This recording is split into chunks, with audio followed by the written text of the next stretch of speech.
India's US Lobby and BRICS. This opinion examines the contradictions in India's response to US trade pressures and its role in BRICS versus RCEP. Two deviously connected messages in a Donald Trump tweet targeted India and Russia simultaneously. Deviously connected is an adjective phrase meaning cunningly linked. This sentence means Trump's tweet was strategically crafted to pressure both New Delhi and Moscow at once.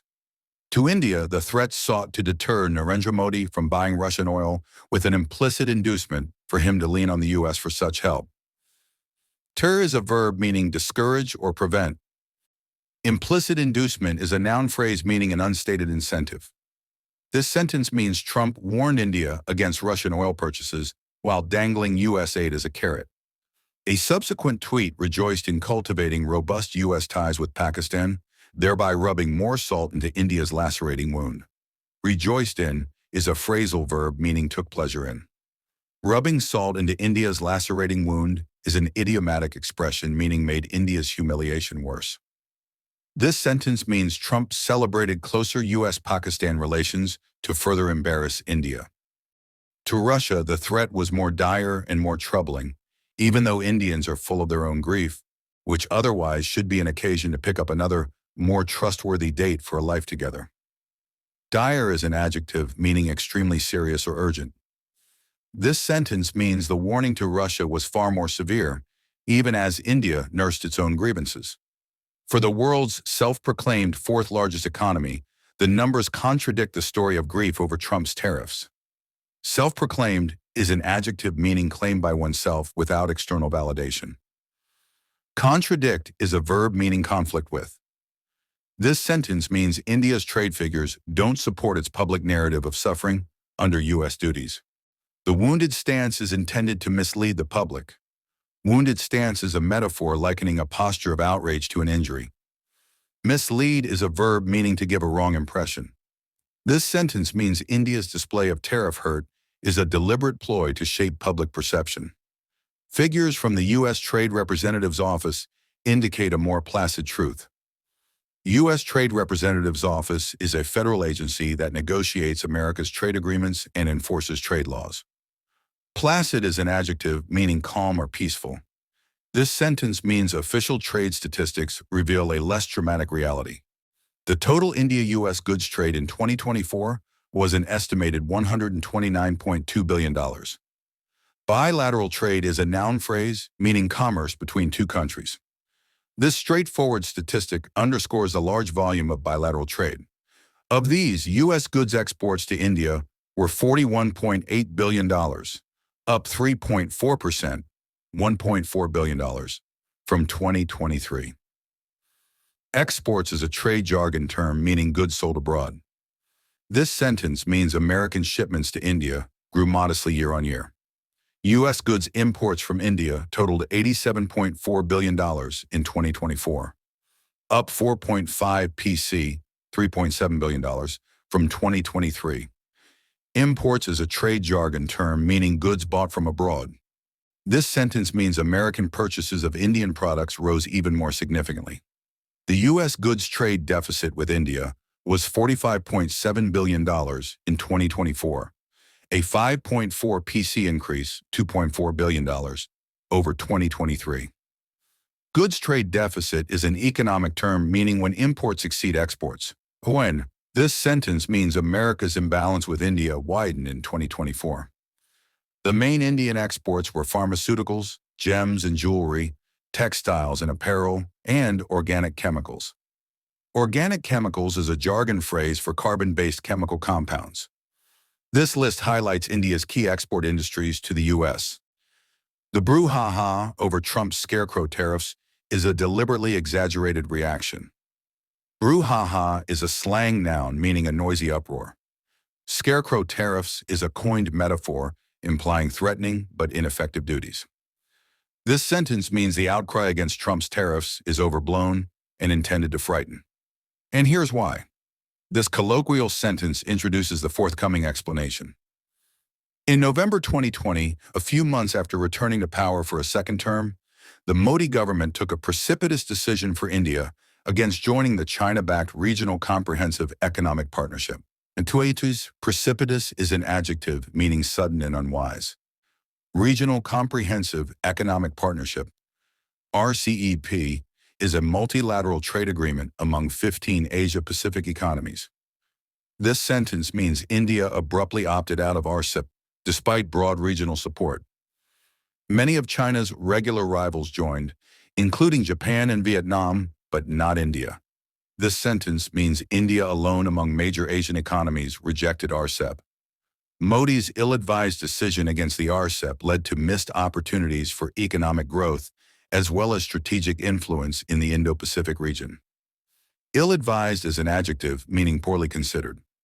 Missed opportunities is a noun phrase meaning lost chances. This sentence means India sacrificed economic and geopolitical gains by staying out of RCEP. Specifically, analysts say, India lost out on increased market access, investment opportunities, and a stronger role in regional supply chains. Supply chains is a noun phrase meaning the networks of production, distribution, and delivery of goods. This sentence means experts identify 3 areas where India could have benefited. Reports from the Peterson Institute for International Economics estimated India could have experienced gains in income and GDP by joining RCEP, potentially around $60 billion annually. This sentence means independent research quantified India's foregone economic gains. Reasons for Modi's decision appear to have been less than sincere. Less than sincere is an idiomatic phrase meaning not entirely honest. This sentence suggests political motives, rather than genuine economic concerns, drove the choice. Indian officials were cited as saying RCEP could expose Indian industries to increased competition from cheaper imports, potentially impacting domestic manufacturing and employment. Expose is a verb meaning make vulnerable. This sentence means the official rationale was fear of harm to local businesses and jobs. If at all that was the case, which seems unlikely, what shall we suppose Trump is trying to do? Boost Indian manufacturing and employment. If at all is an idiomatic phrase meaning even if that extreme reason holds. This rhetorical question points out the absurdity of invoking tariff fears as protection. And if fear of exposure to competition was indeed a factor, what does India think it is doing in BRICS, whose presidency it assumes next year when it plays host to a crucial summit? Assumes the presidency is a phrasal verb meaning takes on a leadership role. When this sentence contrasts India's anti-competition stance with its leadership in BRICS. BRICS is an increasingly powerful economic group and a robust challenger to America's dollar hegemony. Dollar hegemony is economic jargon meaning the US dollar's dominance in global trade. This sentence means BRICS offers an alternative financial bloc to US-led systems. Being in BRICS and not joining RCEP would not get Modi's advisors admission to the Mohalla kindergarten. Mohalla kindergarten is a colloquial metaphor for a basic level of understanding in one's own neighborhood. This sentence means it's embarrassingly elementary to recognize this inconsistency. The explanation for the decision more likely lies in India's malleable American lobby that has colored the nation's destiny since the fall of the USSR. Malleable is an adjective meaning easily influenced. Collared is a metaphorical verb meaning seize control. This sentence argues a pliant US-India lobbying network drives policy.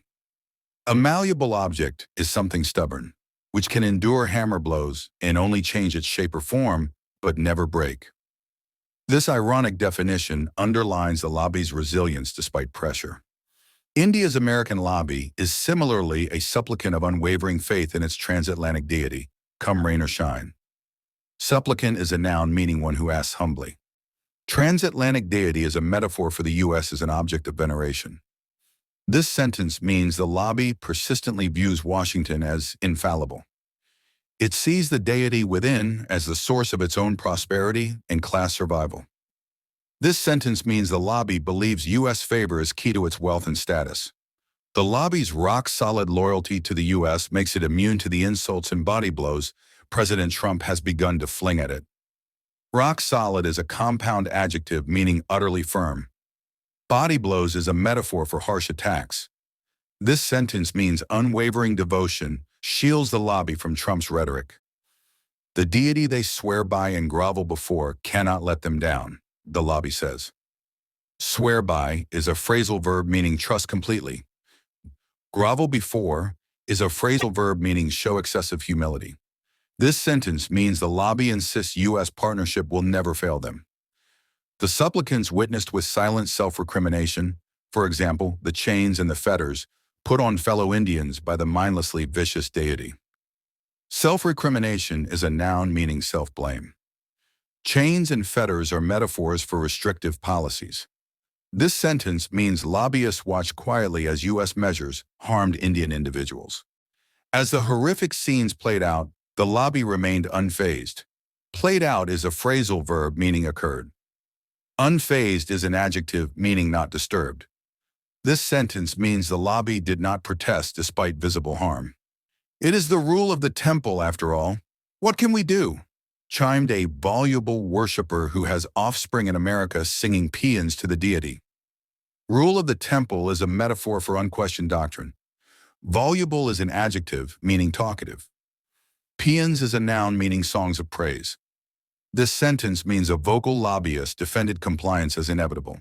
Recently, it began to speak in a human voice from the billowing smoke and chaos of Operation Sindoor and Bunyan Marsus. Billowing smoke and chaos is a metaphor for intense conflict. This sentence means the lobby offered a moderate stance amid military operations. It claimed it had pressed both sides and the war stopped.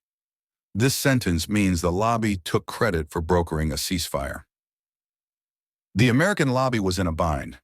In a bind is an idiomatic expression meaning in a difficult situation. This sentence means the lobby found itself trapped by conflicting claims of credit.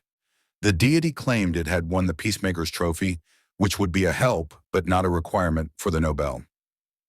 Peacemaker's Trophy is a metaphor for the accolade of brokering peace. This sentence means the U.S. asserted credit for peace, though belatedly. Indian leaders said they had enforced the ceasefire, not the deity. This sentence means New Delhi disputed U.S. claims of mediating the truce. But they couldn't explain why they had agreed to a ceasefire if they were winning. This sentence means India's rationale for stopping military action remained unclear. Prime Minister Modi can't accept Trump's version of the ceasefire, at least not before the elections in Bihar. Before the elections in Bihar is a political timing reference. This sentence means Modi delays crediting Trump until after local polls. So India has been dealt a poor hand by Trump. It deserves a fairer deal. Dealt a poor hand is a card game metaphor, meaning treated unfairly. This sentence means India should seek equitable U.S. terms. BRICS and RCEP are all about that, but the American lobby stands in the way. This sentence means participation in multilateral blocs could yield better outcomes, yet U.S.-aligned interests block it. There is also a business calculation. Many stand to erode their overt or covert assets if major economies migrate away from the dollar. Business calculation is a phrase meaning commercial reasoning. Overt or covert assets are visible or hidden holdings. This sentence means vested interests resist moves that would diminish dollar dominance. Trump's message to Moscow was even more threatening. This sentence means the U.S. warning to Russia was far graver than to India. Like the American lobby that links Trump's rage to Modi's bloated ego as the culprit to studiously avoid mention of BRICS as the real offender, the tiff with Russia is being played out as one about invectives between Trump and former President Dmitry Medvedev. Bloated ego is a noun phrase meaning an inflated sense of self. Studiously avoid is an adverb-verb phrase meaning carefully ignore. Tiff is a noun meaning minor quarrel. This sentence means media focus shifts to personal insults rather than strategic conflicts. The West has been exploring a decapitating strike on Moscow for decades, which is what Trump reheated by sending thermonuclear-tipped Trident missiles aboard 2 submarines close to the Russian maritime border. Decapitating strike is military jargon, meaning an attack targeting leadership. This sentence accuses Trump of reviving an extreme threat against Russia's command. Unlike India, the Russian response was withering. Withering is an adjective meaning scathing or devastating. This sentence contrasts Russia's fierce reaction with India's muted stance. It reminded Trump of the perils of the dead hand, a highly accurate Soviet-era system programmed to unleash thousands of nuclear missiles in the Russian arsenal against Western targets should there be a decapitating strike on Russian leadership by the U.S. Dead hand is a technical term for an automatic retaliatory nuclear system. This sentence means Russia warned that any leadership strike would trigger unstoppable retaliation. Like Russia, India should have little to fear from Trump's insane pyrotechnics. Outcome: pyrotechnics is a metaphor for sensational displays. Here, nuclear threats. This sentence means India similarly need not be intimidated by such extremes. But the American lobby is working overtime to stall the much overdue foreign policy overhaul. Working overtime is an idiom meaning putting in extra effort. This sentence means U.S.-aligned interests are actively preventing India from diversifying its foreign relations. The writer is Dawn's correspondent in Delhi. Jawed Naqvi at gmail.com, published in Dawn, August 5, 2025.